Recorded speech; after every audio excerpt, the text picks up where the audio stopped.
Fala pessoal, eu sou Mauro Rodrigues, economista do Porquê, e começa agora mais um episódio do Economia Tudo. Na semana passada a gente falou sobre a decisão do Comitê de Política Monetária aqui no Brasil, do Banco Central, de baixar a taxa de juros. A taxa de juros básica da economia, que é a Selic. Então, a Selic antes era 6,5% ao ano e o Copom, que é o Comitê de Política Monetária, decidiu baixar para 6%. Foi uma coisa bastante importante, esperada, é verdade, mas foi uma coisa bastante importante. Hoje a gente está vendo taxa de juros na economia, a gente não via há muito tempo, porque eu não me lembro de quando a gente teve taxas de juros tão baixas. Tá? E a sinalização era que continuaria a cair. Então, essa semana saiu a ata do Copom, em que o Copom, de fato, comunica a decisão, explica a decisão e fala o que acha, perspectivas para o futuro. Tá? Então, de fato, tem essa perspectiva que ela vai cair ainda mais. Então, o Banco Central está dizendo na sua ata que mais cortes devem acontecer no futuro, lógico, olhando para as condições da economia brasileira e da economia mundial. Tá? Então, por que dá para afirmar que mais cortes estão vindo no futuro? Bom, primeiro, qual que é a principal função do Banco Central nesse caso? É zelar pela estabilidade de preço. Então, no caso, é a inflação na economia brasileira. O Banco Central recebe um mandato de perseguir a meta de inflação. Então, no caso, para esse ano, a meta de inflação no Brasil é 4,25% ao ano. Então, esse é o centro do intervalo em que o Banco Central está tentando acertar a inflação, e para acertar essa inflação, ele mexe na taxa de juros. Se a inflação está muito alta, ele aumenta a taxa de juros, se ela está muito baixa, ele derruba a taxa de juros. A expectativa de inflação que a gente tem hoje é mais baixa que o 4,25%. Então, essa é uma primeira indicação que tem espaço para cortes. Então, hoje a meta é 4,25%. A expectativa para o fim de 2019 está em 3,8%. Tá? Para 2020, a gente tem uma situação parecida, ainda que esse tamanho não seja tão grande. Então, a meta para 2020 é 4% ao ano. A expectativa está em 3,9%. Tá? Então, tem espaço ali para cortar. Tá? Essas contas são feitas com base na expectativa que o mercado acha que vai ser a taxa de juros, a Selic. E está se esperando não uma coisa como 6,5% ou 6% que a gente tem hoje, mas menos que isso. Mesmo nessa situação, você tem expectativa de inflação abaixo do que da meta. Então tem espaço para diminuir essa taxa de juros e puxar a inflação para a meta. Mais coisas que conspiram para isso. Primeiro, não tem expectativa de mais pressão inflacionária na economia brasileira. A economia brasileira não é que ela está indo super bem, super aquecida e vai ter pressão para preço. Não parece ser o caso. Você tem desemprego alto e excesso de capacidade. E além disso, o Banco Central está estimando que até o fim do ano a gente não saia crescendo um monte por aí. Cresça um pouquinho, se crescer alguma coisa. Então não é aquela coisa que vai ter pressão de demanda e vai puxar os preços ainda mais para cima. Não parece ser o caso. Então, o que eles estão estimando é que o PIB tenha estabilidade e até cresça um pouco, principalmente no segundo semestre, em função das liberações aí que a gente teve do FGTS. Tudo bem, então tem espaço para corte, mas quanto? Né? Então o Banco Central, explicando de novo, ele baixou a taxa de juro, a Selic, de 6,5% para 6%, e espera-se que caia ainda mais. Tá? Então o Banco Central tem os modelos deles para estimar o impacto de variáveis de política sobre a economia brasileira, sobre inflação, PIB, desemprego, essas coisas. E uma das variáveis importantes é a Selic, que é a taxa de juro básica da economia.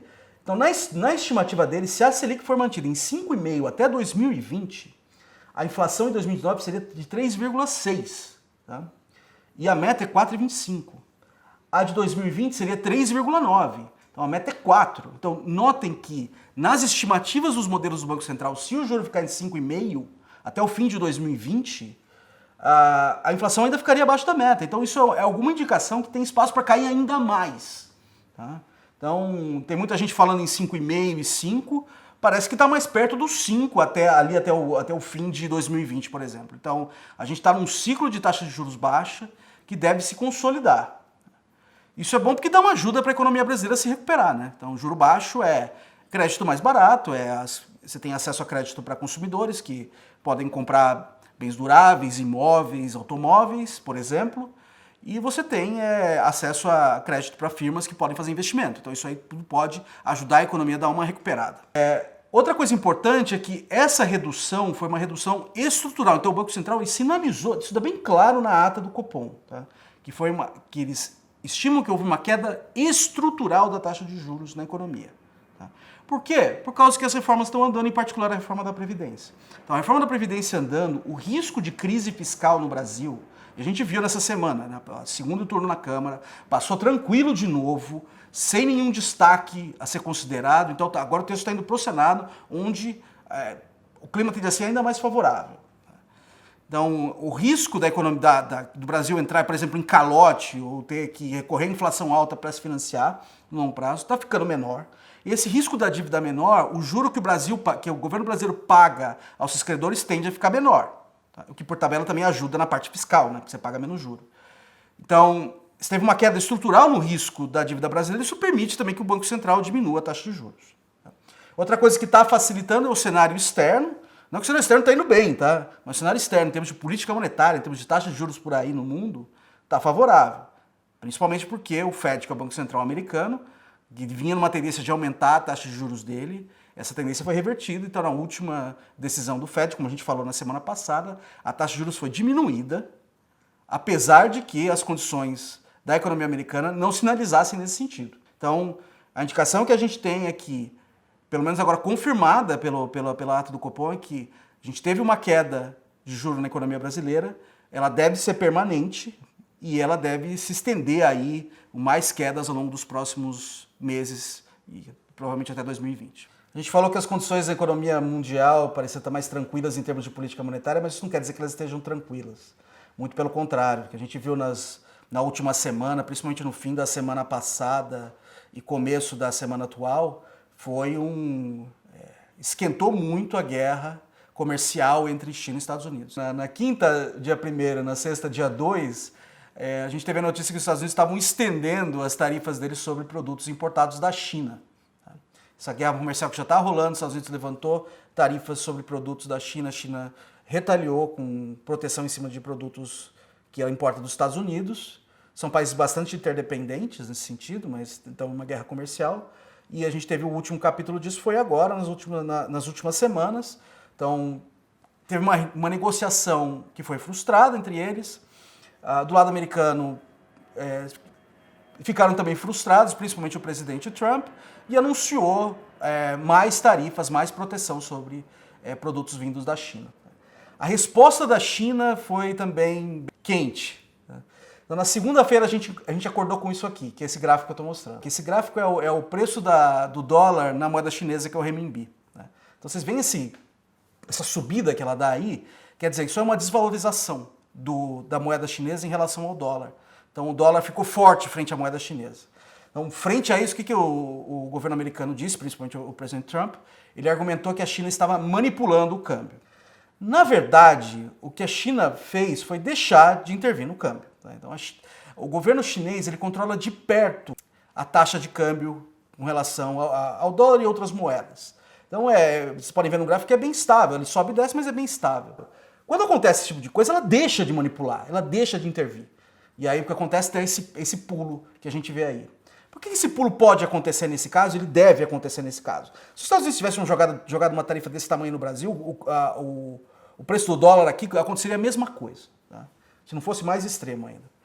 O que acontece? Se você os Estados Unidos dá uma porrada dessa na China, ou pelo menos em expectativa uma porrada dessa, porque essas tarifas devem passar a valer a partir de 1º de setembro, se nada acontecer, a economia da China ela dá uma capengada em termos de expectativa, né? Então, as pessoas não vão querer colocar tanto dinheiro na China, então a demanda por ativos chineses, em particular por moeda chinesa, cai. Tá? E o que acontece com o preço da moeda chinesa, ela cai também junto. Então, isso aí é uma coisa que é um movimento de mercado.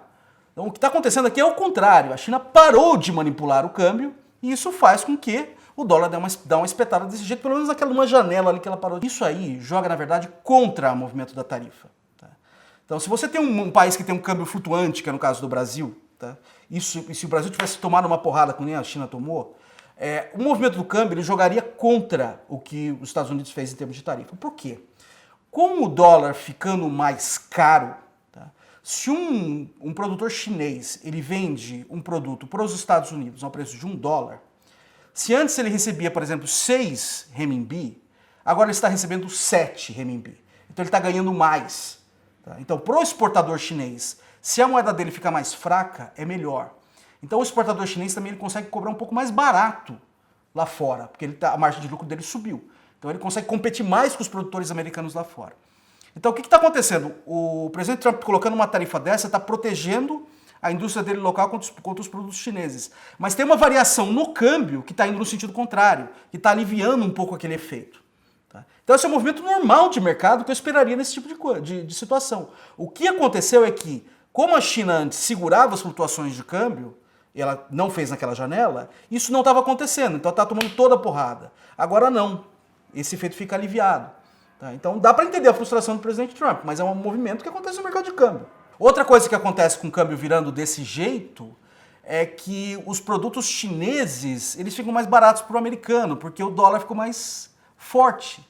Então isso aí também vai no sentido contrário da tarifa, no sentido de proteger a indústria americana, só que o movimento do câmbio está fazendo isso no sentido contrário. O que aconteceu nesse dia, e em particular ao longo da semana, é que isso aí teve choque na economia mundial inteira. Tá? Então, não só na China você tem esse movimento, mas você tem outros países emergentes por aí, que são tidos como países mais arriscados.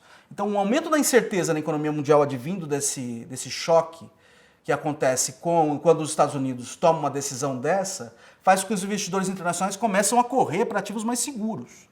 Eles correndo para ativos mais seguros, os títulos da dívida pública americana são um ativo seguro no mercado internacional. Então o que acontece? As pessoas correm para o dólar e o preço do dólar sobe. Então o dólar fica mais forte.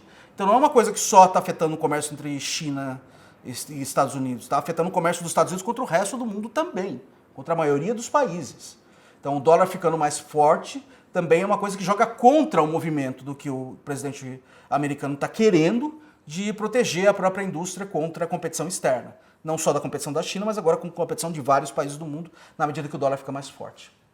Ainda com relação ao presidente Trump, então essa reação da China ao permitir uma certa flutuação no câmbio e depreciar a moeda dela com relação ao dólar, também fez com que o presidente Trump colocasse ainda mais pressão no Banco Central americano, que é o Fed. Né?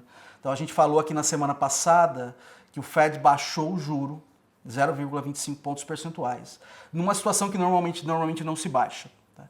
O presidente americano vem fazendo muita pressão em cima do Fed para baixar o juro, o Fed acabou baixando, isso está levantando suspeitas de que eles estão cedendo a essas pressões, o que é uma coisa muito ruim. Tá? O presidente Trump ainda reclamou, dizendo que era pouco, tá? E essa semana, com esse movimento no câmbio da China, ele aumentou a pressão sobre o Fed. Então agora está pedindo mais mudanças.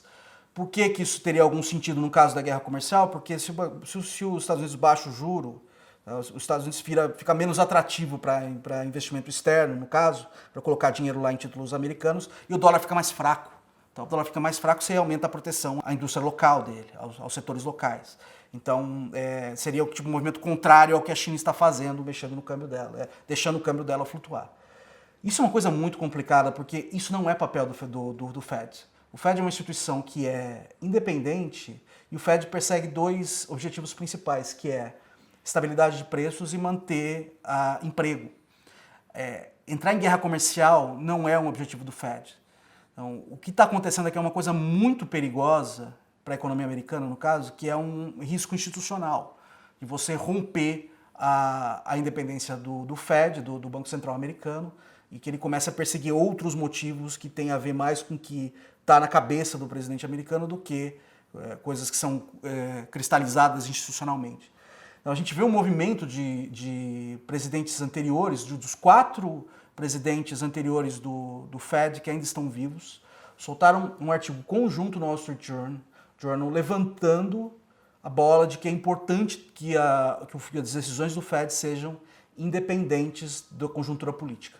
Isso é um sinal muito forte, essas pressões do presidente Trump estão surtindo efeito, e a gente nem precisa que elas estejam surtindo efeito, é só uma percepção de que elas estejam surtindo efeito, já derruba a credibilidade do Fed. Então é uma coisa que hoje provavelmente não vai ter muito efeito, mas que no futuro, se arranhar a reputação do Fed, pode ser bastante complicado em termos das variáveis que o Fed está perseguindo. Eu só queria falar um aspecto final sobre comércio no Brasil. Então a gente teve recentemente um anúncio do acordo comercial da União Europeia com o Mercosul, O Brasil é uma economia muito fechada, os países do Mercosul também. Então isso vai ser uma mudança muito grande se foi aprovado esse acordo, ainda tem muito chão para rolar, ela vai ter que ser aprovado nos parlamentos dos países do Parlamento Europeu, mas a sinalização é boa. Então o que a gente está vendo também é aproximação com outros países, então a gente ter conversas com o Japão, China, por exemplo, de ter acordos de livre comércio. Eu acho que isso tem muito a ver com o acordo com a União Europeia, porque você começa a dar um sinal de políticas mais pró-comércio que seriam estáveis ao longo do tempo. E na semana passada a gente teve o presidente Trump, falando dele de novo aqui, dizendo que quer firmar um acordo de livre comércio com o Brasil. Seria ótimo, se a gente pudesse acreditar. O presidente Trump, como eu já disse, ele é bastante instável, ele rasga acordos que foram feitos há anos, consolidados. Não dá para confiar, é muita instabilidade. Mesmo que um acordo seja sacramentado e comece a andar, pode daqui a alguns anos mudou tudo, vão rasgar tudo e começar tudo de novo. Então, não era uma coisa que eu jogaria, que eu colocaria minhas fichas, ainda que eu acho que seria uma ótima, porque os Estados Unidos é um mercado grande, a gente teria muito a ganhar com mais comércio com os Estados Unidos. Mas não dá para confiar no presidente Trump, principalmente com relação a comércio.